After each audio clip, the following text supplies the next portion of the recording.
ये जो लाइंस वाला एरिया है, दिस लाइन वाला area is your compact. This bone is very dense, very strong and very closely adherent. Okay, इसके अंदर एक सेंट्रल कैविटी मिलेगी। सेंट्रल कैविटी मतलब एक सेंटर में लार्ज सिंगल कैविटी मिलती है, उसको बोलते हैं मेड्यूलरी कैविटी, कॉम्पैक्ट बोन की। और उसकी आउटर कवरिंग को बोलते हैं पेरियोस्टियम।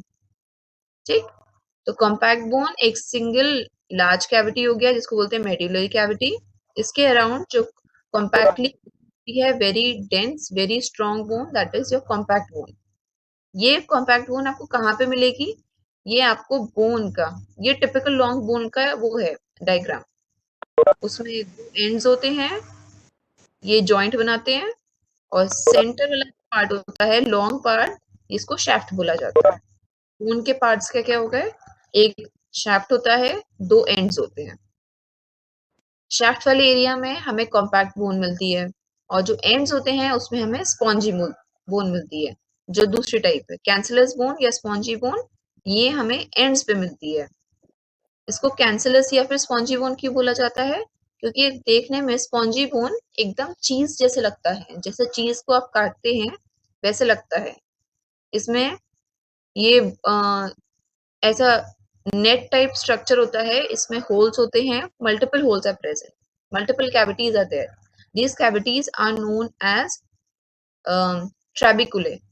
ट्रेबिकुले क्या होता है? ट्रेबिकुले एक रास्ता की तरह है, रास्ता हमेशा खाली होना चाहिए, तो ये रास्ता is known as trabeculae, and this is for the passage of various arteries, nerves and veins. और क्या पड़ा होगा इसमें? और इसमें आपका बोन मैरो पड़ा हुआ होगा। इस मेड्यूलरी कैविटी के अंदर भी आपका बोन मैरो पड़ा होगा। जितनी भी खाली जगह बोन के अंदर होगी उसमें बोन मैरो फिल्ड होता है। ओके, एंड जो बाकी रेस्ट जो एरिया है, इसमें हमने खाली जगह की तो बात कर ली कि ये this is known as trabeculae. जो बाकी बचा हुआ एरिया है that is forming these trabeculae is known as lamellae. Lamellae क्या होते हैं? बहुत सारी सेल्स एक के ऊपर एक जब इकट्ठा होती रहती हैं, तो जैसे हम पैटीज खाते हैं, पैटीज में जैसे लेयरिंग प्रेजेंट होती है, वैसे ही layering is known as lamellae. तो बोन ऐसे लेमिला की तरह फॉर्म होती है। ओके, तो एक ये टिपिकल बोन का स्ट्रक्चर हो गया। आपको एंड्स पता चल गए, एंड्स में लेमिला होते हैं, ट्रेबिकुले होते हैं, शैफ्ट होता है, शैफ्ट हमारा कॉम्पैक्ट बोन होती है, उसके अंदर सिंगल मेड्यूलरी कैविटी होती है, और एक सिंगल आर्टरी होती है जो उसको न्यूट्रिशन प्रोवाइड करती है। हमने बात किया था कि इसके अंदर बोन मैरो फील्ड है। बोन मैरो क्या फॉर्म कर रही है? Blood cells. तो ब्लड को ले जाने के लिए हमें क्या चाहिए? आर्टरी चाहिए, आर्टरी और वेन। तो एक हमें न्यूट्रिएंट आर्टरी। तो बोन इज सप्लाइड, इसकी ब्लड सप्लाई कैसे होती है बोन की? न्यूट्रिएंट आर्टरी से। और एक बात बोली जाती है, न्यूट्रिएंट आर्टरी जब आप अपने हाथ में बोन लेके देखेंगे तो न्यूट्रिएंट आर्टरी का हमेशा डायरेक्शन होता है कि वो डायरेक्शन ऊपर जा रहा है, अपर एंड पे जा रहा है, या लोअर एंड पे जा रहा है। इस डायग्राम में आपको दिख रहा है ये लोअर एंड की तरफ जा रहा है डायरेक्शन इसका, तो इसका मतलब इसका ग्रोइंग एंड इसका अपर एंड है। मतलब न्यूट्रिएंट आर्टरी का जो डायरेक्शन होता है उसका opposite and is the growing end of bone. Growing and मतलब बोन की अब जो ग्रोथ हुई होगी वो इस एंड से हुई होगी, ये वाले एंड से नहीं हुई होगी।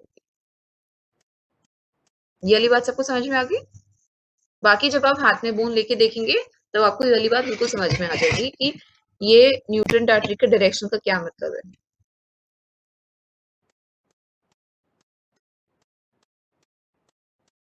फिर हम बात करते हैं नेक्स्ट स्लाइड की। इसमें बोला गया है देयर इज वेरियस टर्मिनोलॉजीज, मतलब जब आप बोन को अपने हाथ में लेंगे तो आपको ये एकदम स्मूथ नजर नहीं आती है कि आप ये सोचें कि हमने जैसा ये स्ट्रक्चर देखा है हमें वैसी ही बोन नजर आएगी। दिस इज वेरी टिपिकल, पतला सा शेफ्ट होगा, कर्व्ड से एंड्स होंगे, ऐसा नहीं होता। इसमें क्या होगा? इसमें आपको छोटे छोटे गड्ढे भी मिल सकते हैं, छोटे छोटे उभार भी मिल सकते हैं, बड़े उभार भी मिल सकते हैं, बड़ा गड्ढा भी मिल सकता है। कोई गड्ढा ऐसा हो सकता है जैसे न्यूट्रिएंट आर्टरी का गड्ढा है कि लंबा सा इसने रास्ता सा बना दिया। कभी कभी आपको एक ऐसा रास्ता मिल सकता है, एक ऐसा गड्ढा मिल सकता है जो पूरा पार करके चला जाता हो, या फिर एक बहुत बड़ा गड्ढा भी मिल सकता है।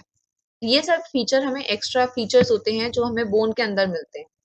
तो any elevation that is present on the bone, तो एक लाइन की तरह हो सकती है जिसको लीनियर बोल दिया गया है। शार्प हो सकती है, जो पॉइंटेड जैसे हुआ वैसा प्रेजेंट हो सकता है, राउंड हो सकता है, राउंड नहीं तो इरेगुलर, मोटा सा उभार हो सकता है। Depression, there can be depressions जिनको फोविया, फोसा, ये सब टर्म दिए गए हैं। अलग अलग बोन में अलग अलग टर्म दिए जाते हैं।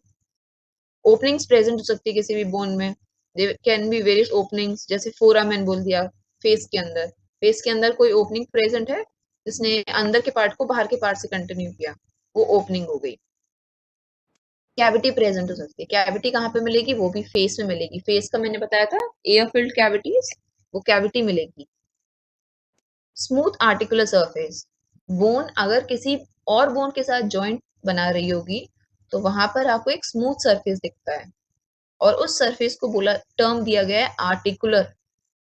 तो एक स्मूथ आर्टिकुलर सरफेस भी आपको बोन के अंदर मिलता है, क्योंकि एक बोन दूसरी बोन के साथ नॉर्मली जॉइंट बनाती ही है। तो आपको स्मूथ आर्टिकुलर सरफेस मिलेगा।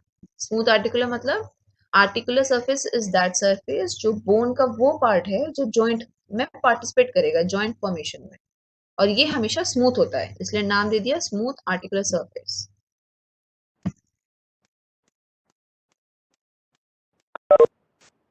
Now this is the diagram, this is the picture जिसमें आपको वेरियस जॉइंट्स बता दी हैं।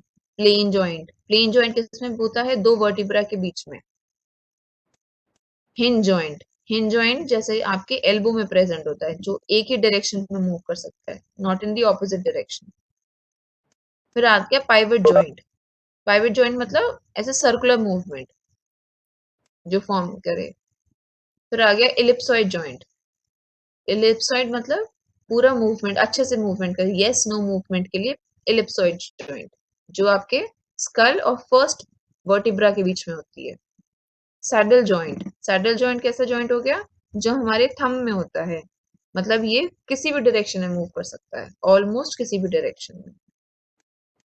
फिर आपका आता है बॉल एंड सॉकेट जॉइंट, जो आपके शोल्डर में होता है, ये मल्टी डायरेक्शन होता है, ये भी किसी भी डायरेक्शन में मूव कर सकता है, लेकिन इसमें इसमें क्या डिफरेंस होता है, ये वाला आपका डिसलोकेट आराम से हो जाएगा, ये डिसलोकेट नहीं होता इतनी जल्दी।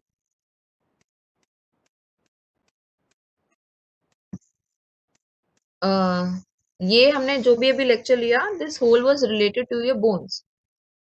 ओके, अगर आप डिसेक्शन से रिलेटेड भी पढ़ना चाहते हैं तो टेल मी अभी, या फिर जब आप डिसेक्शन करेंगे या फिर आप जब ऑफलाइन आएंगे तब will teach you on a body, तो वो टर्मिनोलॉजी आपको पढ़ाई जाए।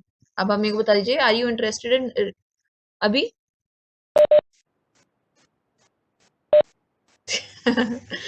ओके, तो मैं आपको कुछ टर्म्स बता देती हूँ। आप लोगों ने बुक्स खरीद ली है?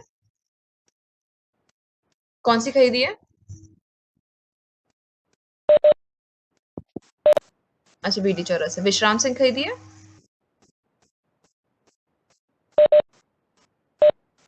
अच्छा, ओके। अगर जो भी बुक खरीदी है उसमें 0 वॉल्यूम होता है। अगर आपने विश्राम सिंह खरीदी है तो उसमें जनरल होगा, जनरल एनाटॉमी। अगर आपने बीडी चौरसिया खरीदी है तो उसमें 0 वॉल्यूम होता है। है? लिए वो छोटी वाली बुक? ओके, तो उसमें बोन्स का चैप्टर है स्केलेटन वाला, उसको एक बार अच्छे से पढ़ लीजिएगा। आज का पूरा लेक्चर इज ऑलमोस्ट आपको उस पूरी बुक में मिल जाएगा। एक बार उसको रीड करिएगा, और उसमें जो फर्स्ट या सेकंड चैप्टर है that is related to your dissection, उसमें आपको ह्यूमन का नॉर्मल एनाटॉमिकल पोजीशन पता होना चाहिए, ठीक है? और बाकी सारे मूवमेंट जो होते हैं, जैसे कि फ्लेक्शन, एक्सटेंशन, एबडक्शन, एडक्शन, ये सारे मूवमेंट्स, ये भी एक बार पढ़ के आइएगा। तो नेक्स्ट लेक्चर जब भी आपका बोन्स होगा, I will ask you these terminologies, ठीक है? कौन कौन सी? Flexion, extension, abduction, adduction. तो बीडी चौरसिया जो 0 वॉल्यूम है उसमें स्टार्टिंग में पूरा लिस्ट दिया हुआ है। अगर आपको कोई डाउट हो तो आप लोग पूछ लीजिएगा। और आज के लेक्चर से कोई डाउट है, पूछना है कुछ? आई होप सो, नहीं होना चाहिए, है ना? अगर हो, आप पढ़ के आइए। माइक्रोस्कोपिकली वन समझा दीजिए। क्या बेटा? माइक्रोस्कोपी बोनजो स्ट्रक्चर ऑर्गेनाइजेशन में हमें क्लासिफिकेशन में। माइक्रोस्कोपी वाला? सी, माइक्रोस्कोपी वाला इज नॉट सो इम्पोर्टेंट, आपको उसके मेजरली नाम पता होना चाहिए कि ये कौन कौन से होते हैं। तो हमने जो नाम देखे थे, उस नाम में देखिए डेंटाइन सीमेंट आपका टीथ के अंदर होता है, ठीक है। फाइब्रस मतलब कौन सी बोन फाइबर फॉर्म में है, ठीक। उसके अंदर अगर आप बोन को ऐसे तोड़ेंगे तो आपको फाइब्रस स्ट्रक्चर मिलेगा, ऐसे लंबे लंबे फाइबर से मिलेंगे, ठीक है। कुछ बोन होंगे जिनको आप तोड़ेंगे तो उसके अंदर लैमेला लैमेला मैंने क्या बताया, पैटीज जैसे एक के ऊपर एक, तो आपको लैमेलर पैटर्न मिलेगा। ये मोस्टली ये ऊपर के 3 as an example of skull bone के अंदर ये सारे मिल जाते हैं, और ये वाले कितने, ये टीथ के अंदर मिलते हैं। और फाइब्रस ये ऑलमोस्ट पूरी बॉडी के अंदर बाकी सारे फाइब्रस ही होते हैं। Okay thanks ma'am. ओके। और कोई Supernumerary doubt? body and supernumerary accessory bone. अच्छा ओके। सी सुपर न्यूमरी जब हमने देखा था तो सुपर न्यूमरी में बोला था कि ये ऐसी बोन, सुपर न्यूमरी और लास्ट वाला, ये वाली बोन्स हैं जो नॉर्मली प्रेजेंट नहीं होती। ये आपको पता होना चाहिए किस में प्रेजेंट होंगी। ये रहा ना एसेसरी और सुपर न्यूमरी एंड हेटरोटॉपिक। लास्ट की ये सी सिसमोइड भी नॉर्मली प्रेजेंट, मतलब ये एक बोन बचपन में प्रेजेंट नहीं होती, इवेंचुअली इसमें कैल्सिफिकेशन होकर ये बन जाती है, ठीक। लेकिन ये प्रेजेंट सब में होगी सिसमोइड बोन। लेकिन 7th और 8th मतलब सुपर न्यूमरी और हेटरोटॉपिक, ये वो दो बोन है, ये दो ऐसी बोन है जो किसी किसी में प्रेजेंट होंगी, ठीक। अब इन दोनों में डिफरेंस क्या है, जब ये दोनों किसी किसी में प्रेजेंट होंगी हेटरोटॉपिक वो जब हम एक्सेसिव यूज करेंगे किसी मसल का और उसमें कैल्सिफिकेशन हो जाए, तो हेटरोटॉपिक वो हो गया। सुपर न्यूमरी मतलब दो बोन्स के बीच में जॉइंट बन रहा था, जॉइंट बनते बनते वहां पर एक एक्स्ट्रा बोन आ गई, मतलब एक आप स्कल में देखा जाता है, जैसे आप ये वाला स्कल का डायग्राम देखेंगे, ये वाला स्कल में ये वाली बोन और ये वाली बोन दोनों एक दूसरे, देखो यहाँ पे ऐसे ऐसे स्ट्रक्चर से जॉइंट बना रही है। अब इस लाइनिंग वाले स्ट्रक्चर में कोई एक्स्ट्रा बोन आ जाए यहाँ पे बीच में, मतलब एक्स्ट्रा बोन कैसे आ सकती है, या तो ये वाली बोन होगी या ये वाली बोन होगी जो मेन बोन से थोड़ी अलग हो गई है, तो उसको बोलते हैं सुपर न्यूमरी। आगे समझ? Yes, ma'am. Thank you. Okay. और किसी को कोई डाउट है? मैम हाँ मैम ये पीपीटीज आप प्लीज हमारे साथ शेयर कर सकती हैं मैम? आप मुझे कोई एक बच्चा अपना व्हाट्सएप नंबर भेज दीजिएगा तो आई विल सेंड यू, ठीक है। Okay thank you ma'am. यहीं पे शेयर कर दीजिए और अपना नाम लिख दीजिएगा, मैं आपसे शेयर कर दूंगी। Okay ma'am.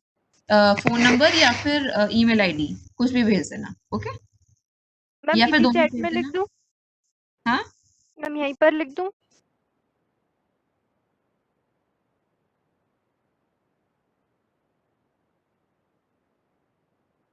और किसी को कोई डाउट बचे? ओके देन आप अब ईमेल आईडी भेज दीजिए, बाकी विल